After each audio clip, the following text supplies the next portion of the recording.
جی ابھی supreme court کے اندر NAB ترامیم case کی سماعت ہے اور میں خان صاحب کا موقف آپ کے سامنے رکھنا چاہوں گا۔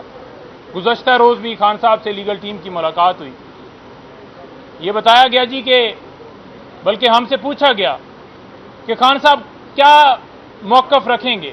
کیا کہیں گے، تو خان صاحب کا بڑا دو ٹوک موقف ہے۔ یہ جو خان صاحب کی اپلیکیشن تھی نیب ترامیم جو کی گئی تھی اس لیے کہ اپنے کیسز ختم کروائے جائیں، تو خان صاحب نے کہا کہ میں اس بات پہ قائم ہوں، کیونکہ اگر یہ درخواست جو خان صاحب کی ایکسیپٹ ہوئی تھی ترامیم کی حد تک، اگر اب بھی سپریم کورٹ کے اندر وہی فیصلہ برقرار رہتا ہے تو یہ نقصان کس کو ہوگا؟ اگر پریکٹیکلی دیکھا جائے تو عمران خان صاحب کے کیسز چلتے رہیں گے، کیونکہ 50 کروڑ سے وہ نیچے مالیت کے کیسز ہیں۔ لیکن خان صاحب نے کیا کہا ہے؟ خان صاحب نے کہا ہے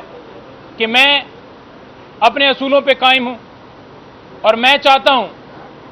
کہ ملک کے اندر قانون اور آئین کی بالادستی ہو، تو لہٰذا میرا جو موقف تھا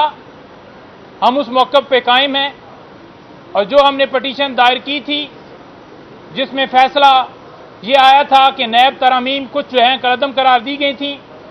ہم اسی پہ قائم ہیں، ہم اس سے پیچھے نہیں ہٹنے والے اور اسی موقف کو اڈاپٹ کریں گے۔ لیکن اگر دوسری طرف دیکھا جائے، اگر فیصلہ عمران خان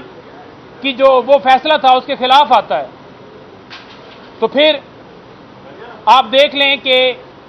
یہ جتنے آج کرپشن، یہ معاملات، یہ جائیدادیں، یہ ساری پراپرٹیاں، یہ اکاؤنٹ یہ بنانے والے سارے جو ہیں یہ بینیفٹ لیں گے۔ لیکن خان اپنے کیسز کا نہیں سوچ رہا، وہ سوچ رہا ہے، اس ملک کا سوچ رہا ہے کہ جو کرپشن کرے وہ اس کو قانون کے مطابق ٹریٹ کیا جائے۔ یہ کیسا قانون کہ اگر آپ 1 کروڑ 2 کروڑ 4 کروڑ 10 کروڑ کی کرپشن کریں گے تو آپ کو کوئی نہیں پوچھے گا، اور اگر 50 کروڑ سے زیادہ کی آپ کرپشن کریں گے تو پھر آپ قانون کی گرفت میں آئیں گے۔ تو ان کے کیسز کہاں چلیں گے؟ سپریم کورٹ نے بھی یہ کہا کہ وہ جو 50 کروڑ سے کم مالیت والے کیسز ہیں وہ کہاں پھر چلیں گے، اور فرد واحد کو یہ فائدہ دینے والے قانون، کسی کی بھی ایکسٹینشن ہو یا نیب ترمیم کے ذریعے اپنے کیسز ختم کرنے ہوں، تو ہم پاکستان تحریک انصاف اس کے اوپر بھرپور موقف رکھتی ہے اور اس بات کی بھرپور طریقے سے تردید کرتی ہے کہ یہ نہیں ہونا چاہیے۔ اور سیکنڈ بات، آج شوکت خانم کے جو ڈاکٹر فیصل ہیں ان کی سربراہی میں آج پیمز کی جو ٹیم ہے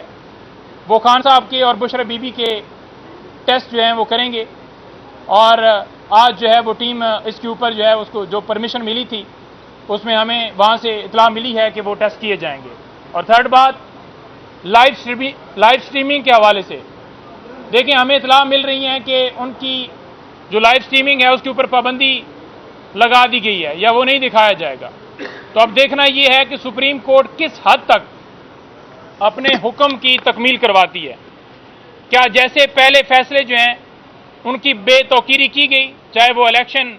90 ڈیز کے اندر کروانے کا معاملہ ہو یا کوئی بھی معاملہ ہو، کیا اسی طرح کی بے توقیری جو ہے کی جائے گی یا اس کے اوپر امپلیمنٹ کیا جائے گا؟ ایک منظم کمپین کل چلائی گئی ہے تمام چینلز کے اوپر، جتنے پی ایم ایل این کے، پیپلز پارٹی کے، یہ جتنا آج جو بینیفیشری ہیں یہ سارے ایک منظم کمپین چلا رہے تھے۔ ایک تو جو جسٹس بابر ستار کے حوالے سے کہ اس نے کیوں کہا ہے کہ یہ کیسے ریکارڈنگ کی جاتی ہے، کیسے ویڈیو کیمرے لگائے جاتے ہیں اور کیسے لوگوں کے بیڈ روم میں گھسا جاتا ہے، اس سے پیچھے ہٹا جائے۔ تو ایک تو اس کے خلاف کسی کے موقف کے اوپر آ کر انہوں نے ڈیفینڈ کیا، اور دوسرا وہ کہہ رہے تھے کہ خان صاحب کی تصویر جو ہے وہ نہیں آنی چاہیے۔ ان کو خوف ہے، ان کو ڈر ہے کہ کل خان صاحب کی تصویر آنی ہے تو لہٰذا وہ پھر اتنی زیادہ ہر جگہ کے اوپر چلے گی، تو یہ ایک جو ہے وہ کمپین یا جو ایک لوگوں کی محبت ہے خان صاحب کے ساتھ، اس کو وہ سمجھ رہے تھے کہ یہ بڑا غلط ہو رہا ہے، کیونکہ پھر ہر طرف آج خان چلے گا، ویسے بھی ہر طرف چلتا ہے، تو ان کو اس خوف کی وجہ سے باقاعدہ طور پر ان کے نیریٹو میں شامل کروایا گیا کہ آپ نے جا کر اس کو اپوز کرنا ہے کہ ایک گڈ ٹو سی یو کہنے والا معاملہ دوبارہ آ رہا ہے۔ تو خان صاحب آج پیش ہوں گے پرز میں،